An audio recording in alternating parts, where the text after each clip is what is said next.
नमस्कार, स्वागत है हमारे यूट्यूब चैनल न्यूराइज क्लासेस पर। आज जानेंगे जीएस के महत्वपूर्ण प्रश्न जो पूर्व की परीक्षाओं में पूछे गए हैं और आगामी परीक्षाओं के लिए महत्वपूर्ण है। आज उन्हीं प्रश्नों पर चर्चा किया जाएगा। आइए जान लेते हैं। प्रश्न दिया है, निम्नलिखित में से कौन सी भारत में एक संवैधानिक संस्था है? तो इसका जो राइट आंसर है वो आंसर नंबर बी सही होगा। केवल दो जो कथन है वो सही है। राष्ट्रीय पिछड़ा वर्ग आयोग की जो स्थापना हुई थी वो 1993 में हुई थी और यही एक संवैधानिक जो है वो संस्था है। और जो नीति आयोग की अगर पूछ ले स्थापना तो 2015 में हुई थी, ये भी याद रखिएगा। और जो ये नीति आयोग है, राष्ट्रीय मानवाधिकार आयोग है, ये गैर संवैधानिक संस्था है, ये भी याद रखिएगा। आगे चलते हैं। अगला प्रश्न दिया, निम्नलिखित में से कौन सा जोड़ा सही सुमेलित नहीं है? तो इसका जो राइट आंसर है वो आंसर नंबर सी सही होगा। हर्षण जो है वो प्रयाग प्रशस्ति लिखी है, ये भी याद रखिएगा। और ये क्या थे? तो समुद्रगुप्त जो थे उनके शाही जो सभा थी उसके सदस्य थे, ये भी याद रखिएगा। आगे चलते हैं। अगला प्रश्न दिया, निम्नलिखित को सुमेलित कीजिए। पहला दिया है, संपत्ति के अधिकार को कानूनी अधिकार बनाया गया, तो ये 44वां संविधान संशोधन द्वारा बनाया गया। फिर दिया है दूसरा, संविधान में शामिल मौलिक कर्तव्य, तो इसका जो मिलान होगा वो सी वाले में होगा। फिर जीएसटी जो होगा वो डी वाले में जाएगा, 101वां संविधान संशोधन। फिर ईडब्ल्यूएस को 10% आरक्षण, तो ये फर्स्ट नंबर पे जाएगा, 103वां संविधान संशोधन। तो इसका जो राइट आंसर होगा वो आंसर नंबर ए सही होगा। आगे चलते हैं। अगला प्रश्न दिया, सूची 1 को सूची 2 से सम्मिलित कीजिए, सही उत्तर चुनिए। तो सेरिकल्चर जो है वो कहाँ जाएगा? तो डी वाले में जाएगा, रेशम कीट पालन।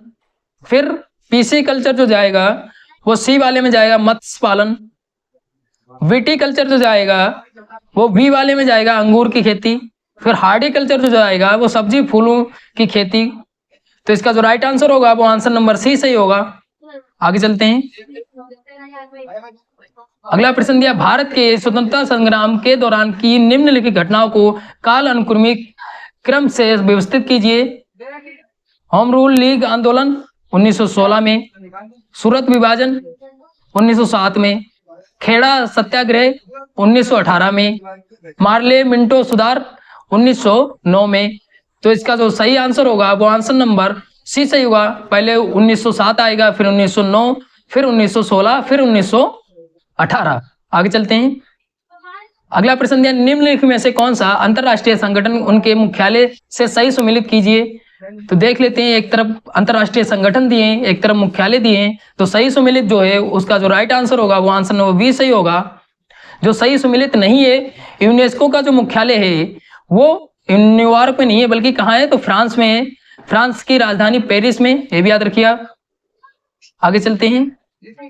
अगला प्रश्न दिया, निम्नलिखित महासागरीय धाराओं और उनके समृद्ध महासागरों के बारे में विचार कीजिए। एक तरफ धाराएं दी हैं, एक तरफ महासागर दिए हैं। तो जो सही सुमेलित है वो आंसर नंबर सी सही होगा। केनरी जो धारा है वो उत्तरी अटलांटिक महासागर की है, ये भी याद रखिएगा।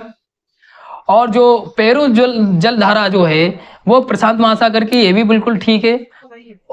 ओ या सीओ जो जल धारा है ये प्रशांत महासागर की, ये भी याद रखिए, प्रशांत महासागर की। वेंगुएला जो जल धारा है ये कहाँ की जल धारा है? तो दक्षिण अटलांटिक महासागर की, उत्तरी अटलांटिक महासागर की नहीं है, दक्षिण अटलांटिक महासागर की है। तो इसका जो राइट आंसर होगा वो आंसर नंबर सी सही होगा। आगे चलते हैं। अगला प्रश्न दिया, जिला न्यायाधीश के रूप में नियुक्त होने वाले व्यक्ति के लिए निम्नलिखित में से कौन सी अर्हताएं हैं? तो पहला दिया है, वह कम से कम 5 वर्ष के लिए अधिवक्ता या लीडर रहा हो।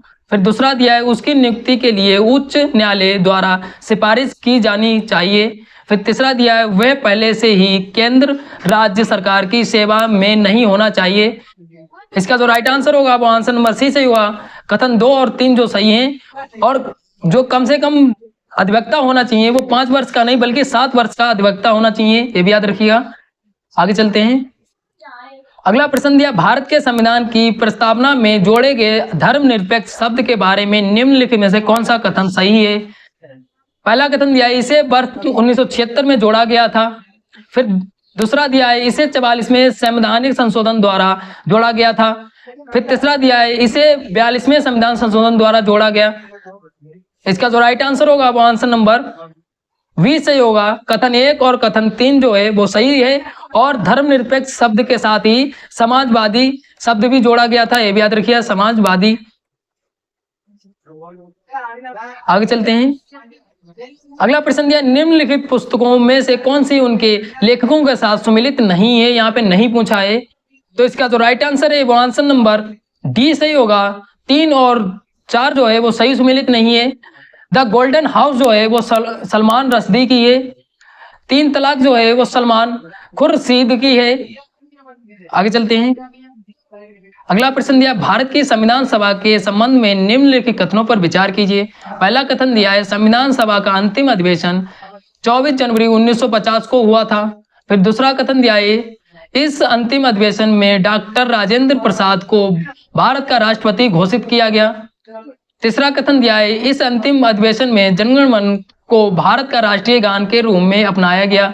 तो इसका जो राइट आंसर है वो आंसर नंबर डी सही हुआ है। तीनों जो कथन है वो सही है। अगर संविधान सभा का गठन पूछ लिया जाए तो 1946 में हुआ था, और अगर प्रारूप समिति के सदस्य पूछ लिया जाए तो 7 थे, ये भी याद रखिएगा। अगर प्रारूप समिति का अध्यक्ष पूछ लिया जाए तो डॉक्टर भीमराव अंबेडकर थे, ये भी याद रखिएगा। अस्थायी सदस्य अगर पूछ ले जाएं तो डॉक्टर सत्यानंद सिन्हा थे, ये भी याद रखिएगा। स्थायी सदस्य अगर पूछ ले जाएं तो राजेंद्र प्रसाद थे, ये भी याद रखिएगा संविधान सभा के। आगे चलते हैं। अगला प्रश्न दिया, निम्नलिखित में से कौन सा सही सुमिलित नहीं है। एक तरफ झील दिए, एक तरफ राज्य दिए हैं, तो इसका जो राइट आंसर है वो आंसर नंबर डी सही होगा। रूप कुंड जो है वो हिमाचल प्रदेश में नहीं है, बल्कि कहाँ है झील, तो उत्तराखंड में। उत्तराखंड में कहाँ पे, तो उत्तराखंड में चमोली जिले में स्थित है, याद रखिएगा। आगे चलते हैं।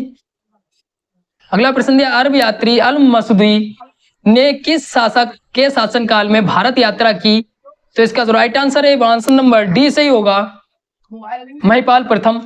आगे चलते हैं। अगला प्रश्न दिया, निम्नलिखित का मिलान कीजिए। तो प्रवासी भारतीय दिवस जो मनाया जाता है वो मनाया जाता है 9 जनवरी। राष्ट्रीय विज्ञान दिवस जो मनाया जाता है वो 28 फरवरी मनाया जाता है।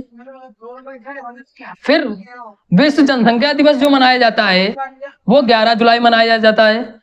विश्व एड्स दिवस जो मनाया जाता है वो 1 दिसंबर को मनाया जाता है। इसका जो राइट आंसर होगा वो आंसर नंबर बी सही होगा। अगर पूछ लिया जाए महिला दिवस कब मनाया जाता है तो 8 मार्च को मनाया जाता है। अगर पूछ लिया जाए जल दिवस कब मनाया जाता है तो 21 मार्च को मनाया जाता है। अगर पूछ लिया जाए पृथ्वी दिवस कब मनाया जाता है तो 22 अप्रैल को मनाया जाता है। अगर पूछ लिया जाए आर्द्र भूमि दिवस कब मनाया जाता है तो 2 फरवरी को मनाया जाता है, ये भी याद रखिएगा। तो इतने जीएस के प्रश्न थे। आशा करते हैं आपको वीडियो अच्छी लगी होगी। अच्छी लगी तो लाइक शेयर कमेंट करिए। अगर कोई डाउट बचता है तो आप कमेंट करके पूछ सकते हैं। धन्यवाद।